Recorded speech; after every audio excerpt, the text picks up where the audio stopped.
Welcome to a Wiser Retirement Podcast. We put together a guide with some recommendations to help you focus on being financially fit at different milestones in your life. Some of you may be ahead of schedule, while others may have to play catch up. You can download this guide for free on our website. The link to download Your Path to a Lifetime of Financial Success is listed in the episode description. Or you can go to wiserinvestor.com, scroll to the bottom, and find it there. Now on to today's episode.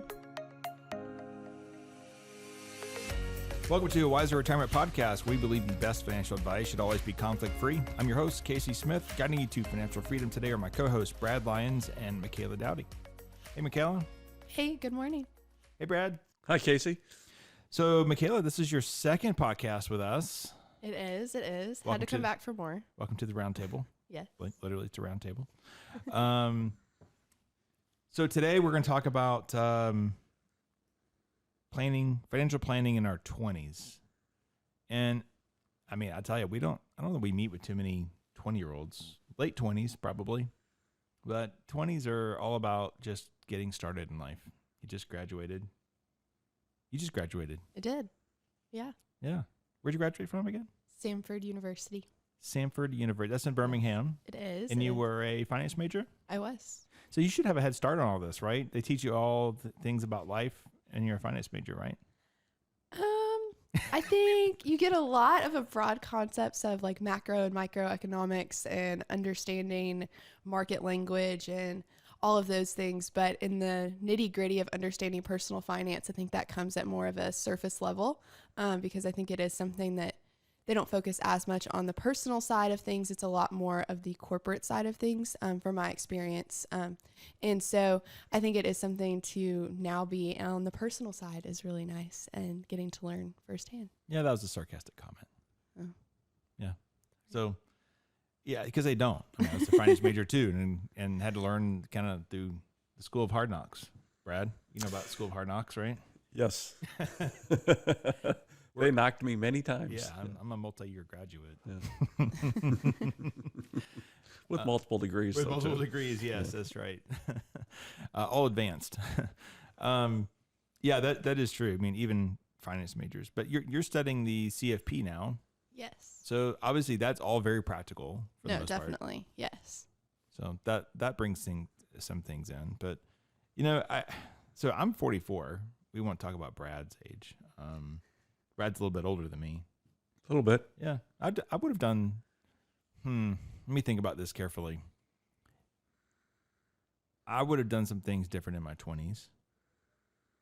Now, for me personally, I'm a very big goal setter and go achieve things. And so sometimes I'm like, achieve things at all cost. Like, could be dollars, could be time, whatever, right? So for me, I wanted to be in the world of finance, but at the same time, I had this yearning to fly airplanes. So I took that time in my 20s to learn how to fly an airplane and flew airplanes for 12 years. And I enjoyed it. I'm glad I transitioned to this now. I did both for many years. So I don't regret that. But there's probably car purchases. There's probably trips. I don't know about trips because I was an airline pilot. I didn't really pay for trips. Every day was a trip for the most part. But there's probably things there that I could have done differently. I definitely wish I'd saved more personally, like in retirement plans. And I put money into a retirement plan early on because I knew I was supposed to do that. But man, if I'd put in 5% more, what a huge difference I'd make at this point, right? Yeah, and that is one of the basic behaviors that we would like to impart upon 20-year-olds is that, establishing good, financial behavior patterns, such as saving in a 401k or a retirement plan at work. So, and it's amazing how when I think back on my 20s, which were a wonderful time and many things that happened that really can't be discussed here. But, I don't know that I would have missed that extra 1 or 2% that I had saved in a 401k looking back on it, from today's world for me, Right. So your point is well taken that if you had just saved an extra few percent, seems like today, looking back in the past, I would have never missed it. Okay. Especially starting out, because I feel like starting out, you don't have much anyway. So maybe the best budget strategy is just pay yourself first. Like, forget about all this other stuff, because assuming you don't have a whole lot of debt, just put away, if you can put away 15% of what you make, that's a huge number. It's a huge number. A huge percentage. Right. But it's not a huge number. Right. Is But it if the employer's contributing a part of that, Yeah. you know, Very you don't true. have to do it all on your own. True. Yeah. Because I guess we say all this because it's the power of compounding. So to grow money over time, it's that extra 10 years that makes a huge difference, because most of us don't have good incomes until we're probably closer to 40s, right? So at that point, you've lost 10, 15, 20 years to be able to compound money on top of each other. Now, occasionally you get a redo. Like, we're probably in the middle of a little bit of a redo when you have this big sell-off in the market. Financial crisis was an opportunity. The 2008, COVID was an opportunity. Financial crisis was an opportunity, if you still had a job,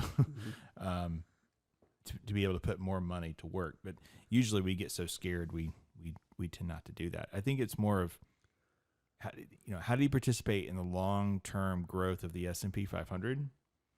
And you can take, when I was in school, in my mind, everything was about investing, everything, right? And I remember even in my public speaking class, I made it about investing. And you had to do a speech in front of your whole classmates, right? Which never bothered me, as you can tell. But I did Jack and Jill. And I remember this yesterday. So Jack and Jill went up the hill. I heard the rhyme, right? But then Jill was, a crazy sister, and Jack annoyed her. And so she just hit him on the head with the bale, and he went tumbling back down. And, he was injured and decided not to go to college, made really poor decisions, not even trade school, right? just quit right there. And so he got a job at a mill, and he could only save like $2,000 a year. Extra, that's all he really had. And then Jill was really concerned about him, that she went on the medical school for all those years, and she didn't really start saving until her mid-30s. But she saved like the max she could save in her plan. And ironically, who had more money? Jack did. Jack did. Mm-hmm. Jack had a lot. I don't remember how much more money he had. I'd have to go back and look at my notes from that speech. But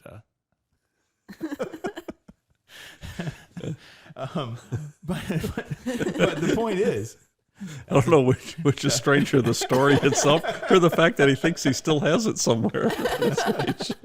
It's kind of impressive you remember it. That was it's what, the 20 same- yees ago? Yes, that was 20 years ago. I'm going with that. That was 20 years ago.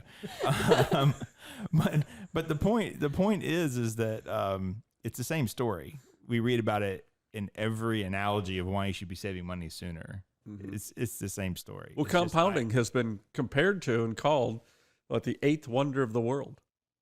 You have the seven wonders of the world, but compounding interest is considered to be the eighth wonder of the world. And you only participate over to time. The max, over time. So that's why if you're 50 years old and you're making $1 million a year, you got to put in $300,000-$400,000 a year to save in order to hit your goal. And we have clients who do that, right? And it's worked for them. But how you going to roll the dice on that? You're building a foundation. You're building a solid foundation. And there were things in my life happening at the time that probably made me spend more money than I wanted to. But ultimately going back to it, it's where you are. It's a station in life. It's not permanent when you're starting out, and you just have to establish good habits. And like you said, it is a station, and that by definition all makes it relative too. So if you're saving a certain amount of money or percentage of your income, it's relative to how much you make. So if you're saving 10% of your income, whether you're making $30,000 a year or 60 or 90 or 120, it's all relative. Right. You're saving 10% of your income. Okay. Yeah. So we don't want listeners to think that, it's only 10% of 30,000. It's only 3,000. That's nothing. Okay. Mm-hmm. I'll start saving when I'm making 60, or I'll start saving when I'm making 90. Right. No, go ahead and start saving when you're making 30, because that compounding interest takes place on that $3,000 a year that you're saving throughout your 20s until you reach that higher age. that makes a huge difference. I think it's when you're in your 20s. You tell me. When you're in your 20s, Mm-hmm. it's expensive to live right now. It is. It's very expensive, especially with inflation and just trying to walk through and into a grocery store shopping for one person, and it's over $100, and I don't buy that much food, So it's just, it is a lot of just managing expenses. And I think for the first time when you're in your early 20s, most of the time that's your first time to really be managing everything on your own. And so it really is definitely something. I know when I was about to take the job here and I was like looking at apartments and looking at salaries and those kinds of things, and I was like, okay, let's build a budget. And so I literally had to build a budget for myself to make sure I still had enough to save, and I could kind of figure out, okay, this is a ballpark of what I can spend on groceries, and this is a ballpark of what I can spend on like fun activities to do or like experiences. And so it really is like just sitting down and figuring out like, okay, this is how much I make.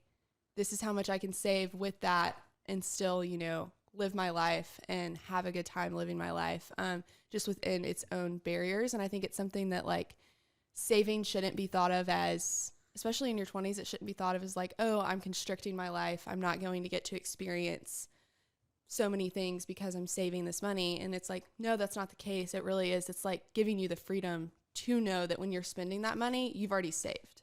Like, Yeah. That's already came off the top. So now you can go and spend that money and know you've already taken care of your future self. And so instead, that's more freeing than it is really constricting.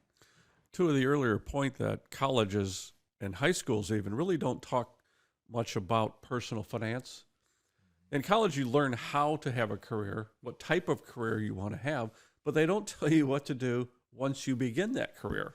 That's all left up to the student, then the 20-something employee to figure out on their own. And there's very few resources to find out there that actually apply to your circumstance in order to your point, how much is it going to cost me to live? Is this salary going to be appropriate for me? What are the types of things that I want to do, for recreation and enjoyment? And am I going to be able to do this all on what I'm making? And how do I arrange that? Okay. And that's really a shame, I think, and it's on our education system. Okay. We teach up to a certain point, but then we don't teach about the rest of life afterwards very much. Now, there are some schools now that have moved into financial planning as a curriculum, okay? But you devote your entire career to it. And there are those that don't necessarily want to have a career in this business, but they'd like to know something about it. So Yeah. I think it should be moved into part of your core curriculum in every case. So yeah, Berry College, they do Beyond the Berry Bubble once a year, and they have a Q&A, have a panel of people. Mm-hmm. They have students can ask questions, and they talk. Someone does a presentation about budgeting, maybe one of the clubs on campus or something like that, or about personal finance. I don't know that it's heavily attended, and I guess it's just an optional get cultural events credit or something like that. But it's almost something that should be focused on that. And I think this is getting off topic, but we should be doing that, and then an ethics course, business ethics course. I think people have kind of forgotten about business ethics. Is that not something that's built into most curriculums? Ethics? Mm-hmm. No, not really. Really? Okay. Well, I actually took like 2 business ethics classes Interesting. in college. Good for Stanford. Yeah. Do you see maybe some of your friends, but do you not see that there's a little bit of a trap that you're used to a certain lifestyle as a child of a family, and you leave that family to start your own life, and assuming there's not a trust fund or a stipend following you, that you feel like maybe they feel like, not you specifically, but they feel like that, well, I deserve this because this is how I've always lived? I think a little bit. I think that kind of goes into like if they're feeling like entitled, I think is a lot of it. And I know we love to use that on our good generation. But I think there is something, if they're not kind of walked through, like I was grateful enough that my like parents really gave me like so many resources to understand finance. So like when I was, back to school shopping as like a 5th grader, I had a budgeted amount that I knew how much I had, and I held like a card that was literally like, okay, if you're going to buy that, that's coming out of your money. Right. And it was like, oh, okay. Do I really want that? And, you know, my mom jokes it was the best thing she ever did because I went to the sales racks then because I wanted the most bang for my buck. Right. So it really is something that I think if you're taught great money practices, like from a young age, and like, especially like, I mean, I still remember that 4th and 5th grade, you know? And so if you're taught that, then I think you understand that concept of money more. But I think it's when you're getting out into the real world and no one's ever been like, this is money, your bank account doesn't just replenish by itself, you know? Yeah. And I think that that's something that if you haven't been taught that, then it is such a big like whirlwind of, oh my gosh, what is this? Like, I now have a limited budget. I don't know what to do with it. I used to just swipe my card, not have a worry in the world. And what is this? And so I think it's something that if you're taught what money is, and I think that that's something that like is shifting a little bit, because I think you're seeing the digital age of like Venmo and, you know, crypto and all this stuff that's coming like into our generation, and is you have banks that don't have storefronts or brick and mortar. And so it is the, I guess, definition of money's changing, but it's still the same entity of it. Like you're still just transitioning to get something. And so it's still just a transaction. And so, yeah, it's one of those things where if they're not taught money and what the principles of money are, then yes, I think it can be a very big shell shock. So you start swiping the card, and the card's in your name, not your parents' name. And so now you have credit card debt. Yes. Right? And it happens really quick. And you're like, oh my gosh, I owe $20,000 to Amex. And so to me, that's a killer, because how do you overcome that, especially if you're not getting big bonuses yet? And you're not. Well, we use the word entitled. Okay. Another word could be accustomed. Yes. Okay. You're accustomed to a lifestyle. Yeah. And the parents have built that lifestyle up over a lifetime of, you know, savings and workings and earnings, et cetera. Right. I think that younger generations would be well served if they taught that you may not have this lifestyle right off the bat. Right. Okay? Yeah, definitely. Yeah. And we talked here about credit cards. Credit cards are a convenience at their highest form. They're simply a convenience of way to pay for things. But what happens is people, young people, if you get into the wrong behavioral patterns, begin to view it as a second source of income. Or the emergency reserve. Yes, that's right. Okay, which essentially creates this ability to withdraw money that you don't have, with the idea of paying it back in the future. And depending upon whether you're using it for consumable items or non-consumable items, you know, you get into this trap of paying for things that you've consumed and are gone and you no longer have, but you now have the payment ahead of you for years to come. Yes. And I think that's something also, I know I've seen it on like a lot of my social media, which is where a lot of us 20-somethings get our information. And really a lot lately you've seen on everything, just you should get a credit card so you can get the points and you can get these benefits. And that is something that if you have like the ability to, you know, look at your credit card in a healthy way, then yes, like that's a great benefit to a credit card. But at the end of the day, you shouldn't be getting a credit card because you want the points if you know that like you don't have the self-control to do that. And so I think that that's something that's really dangerous, that we're now like another way for credit card companies to promote. And I get that, of just being like, okay, hey, you know, inflation's going up. You need more money to spend. And guess what? If you get a Southwest credit card or whatever, then you'll get miles and you'll get points and you can go on a trip because we know you love experiences, you know? And so I think that that's something that is a dangerous game. And so I think they came out like last week saying that credit card expenses have gone up a lot within the last month. I don't know the exact number. The balances are at record highs in the U.S. Yes. Credit card companies are some of the best marketers and advertisers we've ever seen. Absolutely. And then you combine that with social media, and as the younger generation is so accustomed to social media, they absorb it so quickly. Okay, we need to find ways to discern, quite frankly, whether or not that's a good message that I'm being shown or sent at this point in time. Yep. And that's hard, quite frankly. That's hard. So Yeah, I think the takeaway is stay out of debt. If you go into it with debt, into your 20s with debt, student loan debt's one thing. That's probably that's definitely a multi-year objective is to get out of that. But it's to stay away from credit card debt. You don't need a Mercedes. You don't need a sports car. At this point, you're going to pay higher insurance rates anyway. You just need reasonable transportation that's affordable. And think about just establishing a good solid base. And also too, I would think for single people, if people are getting married later now, you don't want to go into a new relationship with someone who has tons of debt and is just really bad with money. I mean, figure this stuff out at the beginning, because you go into a relationship with somebody who can't handle money. That's just another heartache that you're going to have to deal with over time. Now, some people, doesn't mean that you have to be perfect with it. It just means that some people are better than others. And as long as you establish who's the boss when it comes to, do we take on debt? Do we not take on debt? And are we saving enough? Then I guess that works out. But usually with couples, opposites attract, right? So we usually see one couple or one spouse that's just really good at kind of managing things. And the other spouse says, okay, well, what can I spend on X, Y, Z? And it works out really well. Others, they will butt heads over it, and they probably never make it into our office because they don't ever build wealth, right? Brad, did you do anything specifically with your kids growing up to teach them about money? Well, we brought them into the decision-making process, quite young, and allowed them to make certain decisions on their own. So they got practice at it.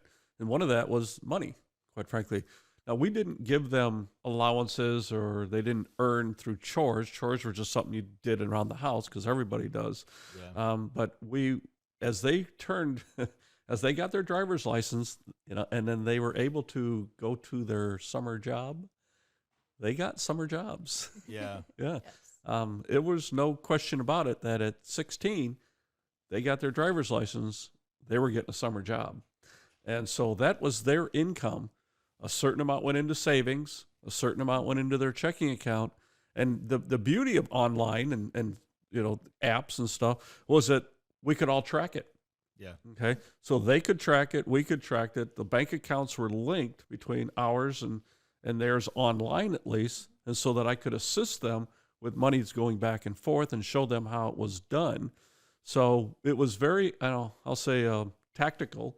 They earned it. It was theirs. Yeah. They got to spend a portion of it. They got to save a portion of it. And as they saw those balances climb over time, they became more and more protective of that money as well, because that was their money, but they actually had to go out, get up in the morning, go to work, and earn on their own. And so that was, taught them how to work, taught them how to save.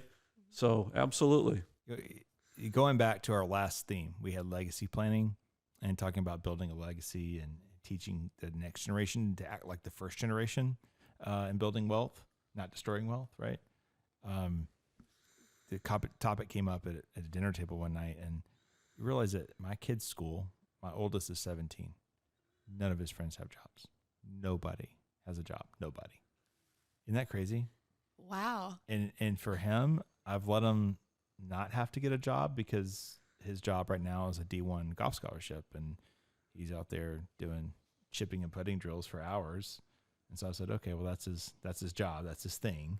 But when I see him on Find My Friends, and I see him off at a friend's house and it's 5 o'clock and there's 6 o'clock in the evening, I'm like, oh, are we getting off track here? We're supposed to be working on our drills and our, but then he was telling me at one of the charity events that they do, I guess, were asked to mow this elder lady's yard, and all his buddies were standing around this lawnmower, and nobody had a clue how to start the mower.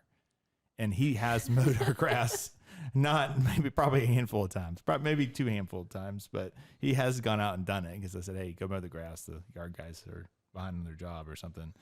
So he knew how to start a mower, but I was like, man, how does this translate? How do kids in this environment, they're all very smart. They're all doing well in school. They'll all probably get masters, and their parents are super smart. But every one of their parents, I know their parents, all their parents had summer jobs. We talk about it. We talk about how crappy our first cars were You know, so it's going to be interesting to see how this next generation evolves in their 20s. You know, I'll be very transparent. You know, my son has my credit card with his name on it. So if he needs gas, he just fills up. But I think that's going to change soon, because the more I think about it, I go, you know, he needs to be able to, he needs to be able to just probably having to do an allowance system. He makes money. He plays with all the old guys at the country club, and they all bet money, and he comes home with $600 in his pocket. So, well, that's a job. He's like, I'm like, where did this $600 come from? He's like, man, Dad, I had to birdie the last 3 holes in a row to get it. I was behind the whole round. So he is doing his craft, I guess. But yeah, that's something that we're probably gonna have to switch up around our house. Other two are a little young yet to really be focused on that. They do stuff around the house, but not necessarily for chore money. You know, so I guess the big thing is stay away from debt. Don't spend carelessly, as if, you know, there's just an endless amount of money. And start putting away something for yourself. Create the habit. Maybe it's 10%. Put away 10%. Something for your future. And if you don't have a capability to do a 401k plan, maybe you're at a small company or just started, you can't participate, put it into a Roth IRA. You know, you can go to Ameritrade.com, tdameritrade.com, and put it into a Roth, and start there. Put it in the S&P 500. That's a good, safe investment advice, right? Put it in the S&P 500. Mm-hmm. You can't go wrong, especially probably for the next 6 months, it looks like. Pay off all debt. Don't take on new debt, right? Make sure you're going into your 30s and you're debt free. Work a side hustle. You're in your 20s. You should have tons of energy, right? Work a side hustle and or focus on your career to get promoted faster. Do things to try and generate that extra that extra money. We do have a couple of podcasts on this. If you can look at 4 steps to getting financially organized. That's actually on our YouTube channel.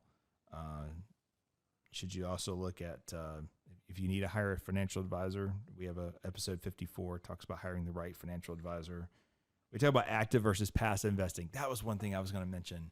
So many 20-year-olds are like into crypto and they're into buying individual stocks, and it's going to be a bloodbath. It's going to be a bloodbath, right? Because they're not just buying Bitcoin and putting $100 over there and walking away from it. They're trading. They're buying stuff that has no value whatsoever. Shiba coin or Dogecoin or whatever it's called, right? Thinking that you're going to make all this money. You know what? You got to have sound investing principles. And if you think that you're smarter than the market, because in your 20s you think you know more than everybody else, right? Until someone knocks you off your pedestal. So stick to the basics of investing. S&P 500 or VTI, the entire U.S. market. Just put it all in there. And walk away from it. Just walk away from it. Just put it in every single month. S&P is inside your 401ks. It's easily inside Roth IRAs or IRAs if you're doing that on your own. Invest it. Walk away from it. Don't look at it. It's boring, but it works good and it lasts a long time, right?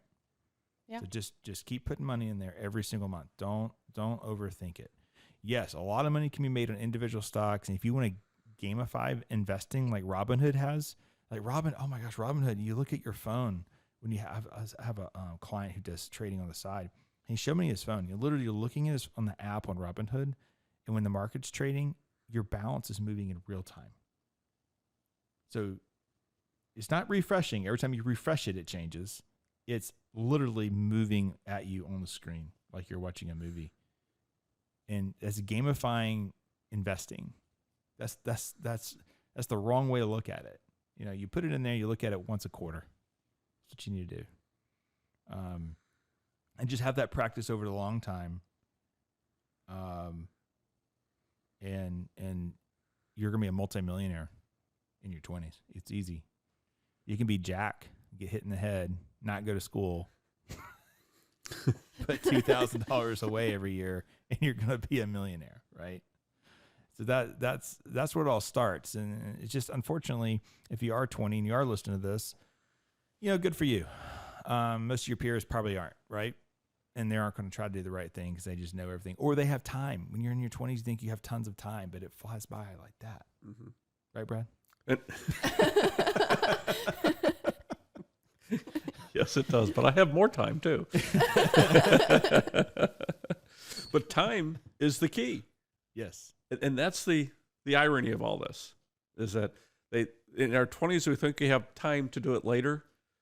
The time to do it is now. Oh, yeah. Yeah. You had more time. You have more because time. you in have your 20s. time. Yeah, you do. You can do less because you have a lot more time. Right. I have 3 kids in 2 high demand time sports, and then now a third starting to enter something like that, and then running a company and doing all this stuff. And I look back and go, what did I do in my 20s? Because I must have had a lot of dinners out with a lot of friends, because I don't remember a whole lot of what happened in my 20s. Now, I was always older than I really was. I will admit that. So when other people were out having fun and spending all their money, I was learning how to fly an airplane, and I was starting down that career. So I leaped ahead of my peers very quickly. But over time, they all caught up, and many have passed me at this point, is how people judge such things, I guess. But yeah, it's ultimately, I think, you just have to have a plan, and your plan doesn't have to be complicated, but there's a goal and you're headed towards something. If you don't have a plan, if you don't know what you want to do, you're kind of floundering around. It's a great time to go experiment, try different jobs, doing different things. But the bottom line is it all has one thing, an income, and you're just staying out of debt, right? Mm-hmm. Working your way up the ranks, and everything's going to be just fine. There's going to be a lot of valleys probably along the way, but if you start off your life financially sound, then you'll be great. And I keep repeating myself, but the bottom line is, you have to be smart and ask people that have gone ahead of you what they're doing or what they did, people you deem to be successful, and ask questions. Yes, right? Not the also 20-something on social media telling you to invest in this, and this. Correct. Because they're at the same life station as you, and they don't have any more knowledge than you do, other than they might have watched a few more YouTube videos and read a couple more books. So just make sure you're reaching out to someone who's like an older mentor who has walked through life a few more seasons than you have, and let them, that's a great time to welcome a financial advisor, maybe not in your 20s, but start having those kinds of conversations and figuring out, how to move forward and what are your best next steps, opposed to listening to the sounds of the people that are also your same age. Yeah. Or start reading some books. Random Walk Down Wall Street.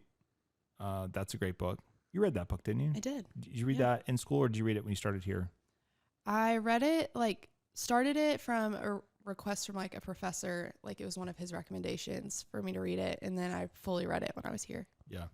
That really explains everything you know about investing. Yes. It's a very long book, but I think it's an easy read. No.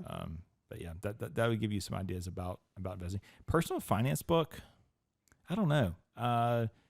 Dave Ramsey has one. He has several now, but financial peace course, that would be a great thing to do in your 20s. Take a financial peace course. I think it's $80 to take it. Yes. You can do it online, or you can go to a group and do it with a group. But that would give you some basics. He's got some hardcore stuff that it's kind of like money boot camp, I guess. Yes. You got workout boot camp, which someone in our office is doing now. I don't see how she does it. She's it's like you just pay for punishment. But the money boot camp, it's called Financial Peace. Dave Ramsey. I think everyone should be doing that process. We and the people that come to our doorstep get that same advice, right? They do. You give it to them. Yeah, absolutely. The baby steps, right? You can go hardcore with that. I don't know if I would go that hardcore with it, but the principles are there. Just follow those principles. Right. And it's a process. And our 20s are an opportunity to implement that process in our financial life. Okay. Now's the time. The 20s are the time to do that. Okay. Because as Dave Ramsey would say, live like no one else so that later on you can live like no one else. Yep. That's his point. Yeah. Live like no one else, which means you're not buying a crazy new car with a crazy car payment.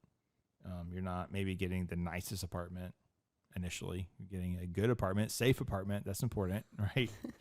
But what did you tell me yesterday? A bougie. You had somebody, you knew a friend or somebody who got a bougie apartment. Yes, and I did say that.